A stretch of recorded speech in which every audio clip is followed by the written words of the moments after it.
Hi, my name is Michelle, and today I'll be walking you through a video orientation of our system. To start with, we're going to log in, and if you haven't bookmarked the login page, you can always use the login button on the main website. It'll take you to a page that looks like this. Enter your email address and your password, and click Login.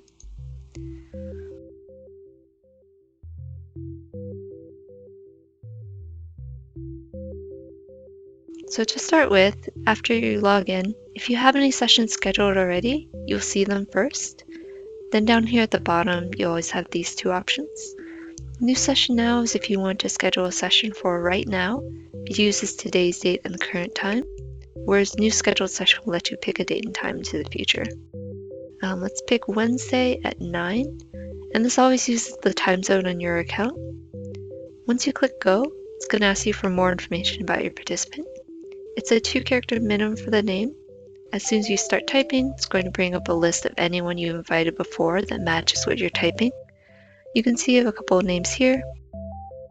If you don't have any contacts yet, you can just keep typing a new name and it'll save as a contact for next time. If you do have a contact that you select, any information you have saved for them will pre-populate, such as contact information for the invite and reminders. You can choose to send an email invite or a text message invite or no invite.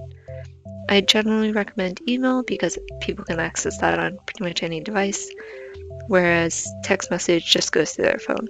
But it really goes according to whatever their preference is. For participant time zone, when you're creating a new contact, it defaults to your own time zone, but you can always change this before you hit save, and it'll change the time zone that's used in this person's invite. Show participant documents is a question that only appears if you're using our electronic documents function. For the purpose of showing how it works, I'm just going to choose a packet. The same with requiring a payment.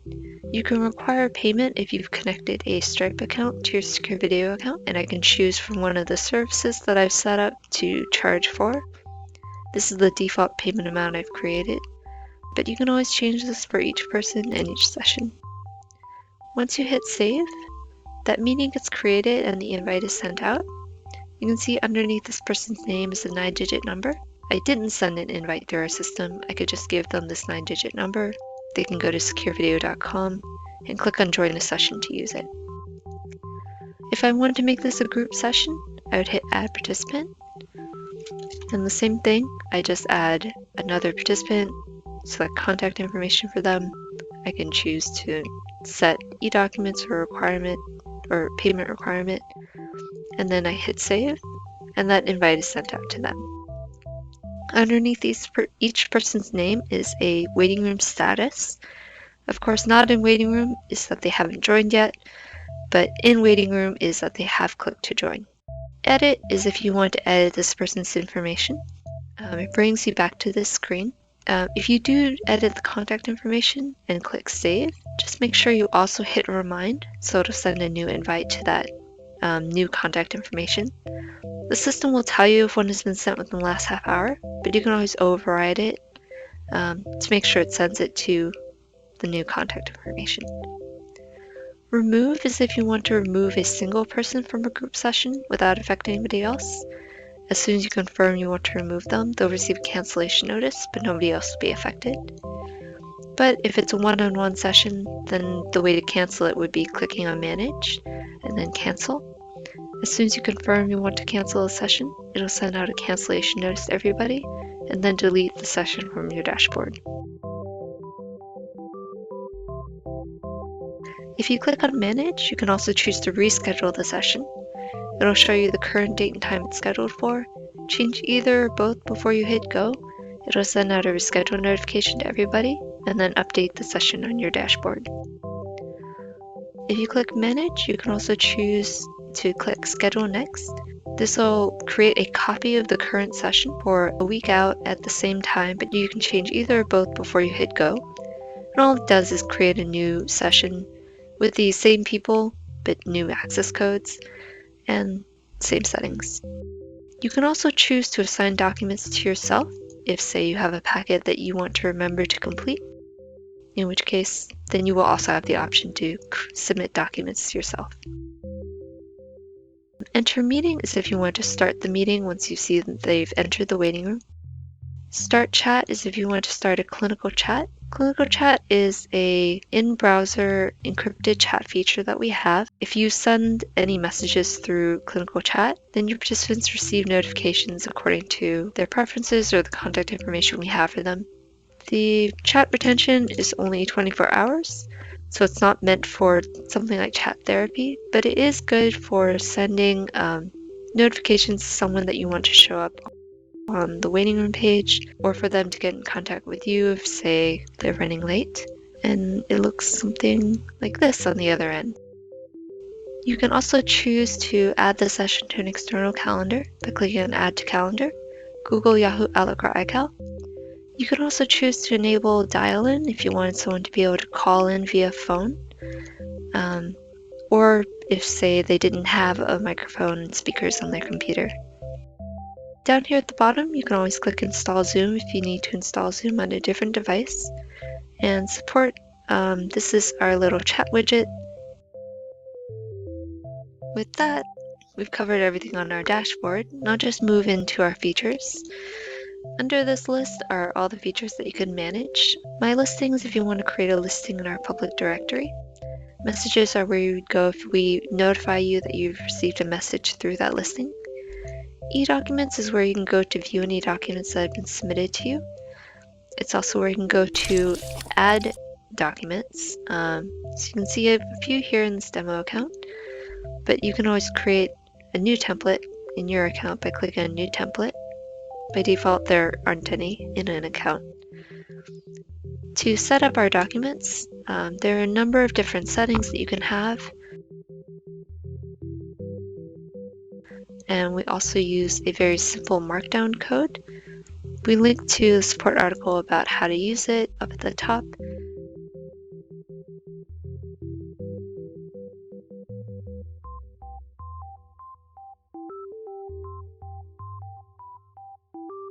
Even though it looks like this, when it's generated on the other side, it looks like this. So your participants can fill it out and then sign at the bottom and submit to you. When they do submit it to you, you receive a notification. You go to your account to view it, and once you click on view, you can see any information that has been submitted is underlined. And then down here at the bottom, you can also choose to add your signature to countersign.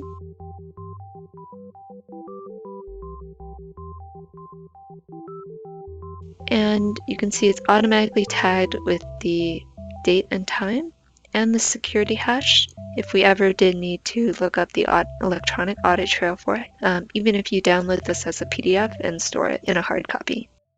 Also available as a feature is the BAA. As long as you have a paid plan, BAA isn't included with the trial account, but it will be here accessible if you do choose to upgrade. Branding is where you'd go if you want to customize the look of your account. You can see here we've uploaded a different logo and set different colors. You can easily upload a file here, set different company name and the custom subdomain here. You can customize a fair number of colors. If you're not sure what any of those are, you can click on this button that says Learn More. It takes you straight to the support article that breaks down each setting, as well as where all these colors appear and what we mean by them. Under Features, you can also access the Get Paid Online page. So this is where you can go to connect a Stripe account to your SecureVideo account. If you don't have a Stripe account, the Use Stripe button will take you to a page where you can create one, or you can log in and authorize SecureVideo to make payments on your behalf. We do also allow you to add a PayPal button or Authorize.net button to your waiting room page, but unfortunately with these two methods, we cannot enable the feature where you can require payment before someone enters a session. Custom links are where you'd go if you want to create a custom button that shows up on your waiting room page. Recordings in the API are premium features. If you would like to know more about these, feel free to contact us at support@SecureVideo.com. If you click on this little head and shoulders icon and then your name, this is where you can go to change any basic user information. as well as change your password if you'd like to. Appointment slots is where you'd go if you wanted to add appointment slots to a public calendar. And if so, please contact us to set up a calendar for you. It does require staff to create it. Calendars if you want to view your upcoming sessions in calendar format. Account billing is where you'd go for a snapshot of your billing information, as well as like your projected invoice, or if you want to reference your pricing, or if you want to view past invoices.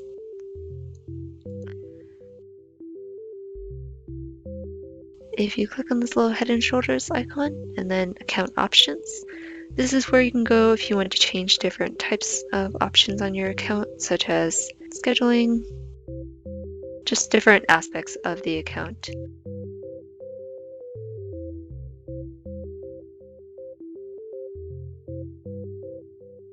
My contacts is where you'd go if you want to view any contacts that you've created and saved. You can edit contacts from here, including editing their name. You can delete them. You can also create new ones or favorite contacts so that they always float to the top. Reports are where you'd go if you want to view different usage reports. So session usage is your session history. Options is if you want to see any different options that you've used, different from the default. Logins is a history of your logins on your account. Queues has to do with requests from a public calendar if you have that set up. And geolocation is our approximation of where a person was when they connected to a session with you. If you do look at the session usage report, it auto-populates for the last 2 months.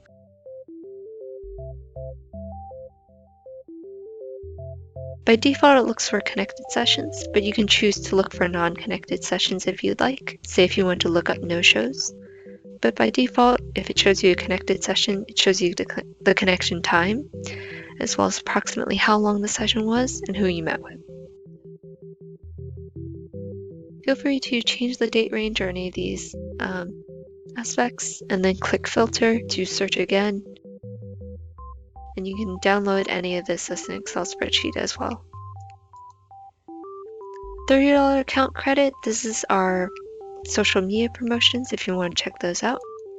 Account users is where you can go if you want to add any users to your account. It's also where you can go to view the contact information of anyone who's registered for an account under you through like a public calendar.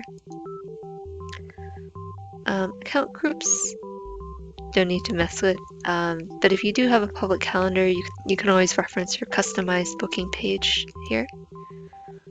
Account services is where you'd go if you wanted to add or edit services on your public calendar, or ones to require payment if you have a Stripe account connected. To create a service, you just say what's the name of the service, describe it as you want it to appear to the client. Is there a default payment amount?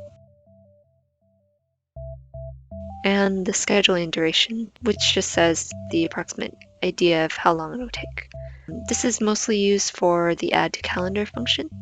It determines how long that session will show up on that calendar, as well as how far apart slots are if you did have a public calendar with us.